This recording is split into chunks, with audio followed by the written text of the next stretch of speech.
আসসালামু আলাইকুম বন্ধুরা, আমি যে বটগাছটা দেখাচ্ছি এই বটগাছটা যতটুকু জানতে পেরেছি এটা শতবর্ষীর উপরে, মানে 100 বছরের উপরে। স্থানীয় যারা বাসিন্দা রয়েছে এখানে তাদের কাছ থেকে জানা যে তার বাপদাদারা যারা তারা মানে সেই আমলটা থেকেই এই বটগাছ এখানে তারা দেখেছে আর কি। এটা অনেক পুরাতন একটি বটগাছ। ফরিদপুর জেলার সালথা উপজেলায় এই বটগাছটি রয়েছে।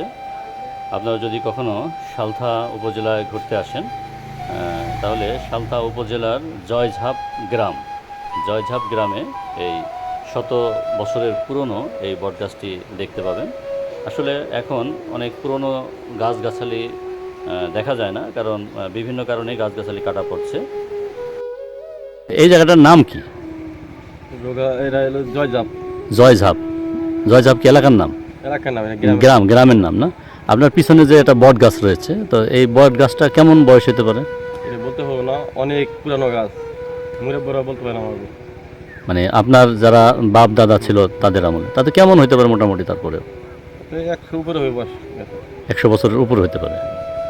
কিন্তু আপনারা তো আপনাদের জন্মের পর থেকে দেখতেছেন এই বট এইভাবেই গাছটা, দেখতেছি। এভাবেই দেখতেছেন।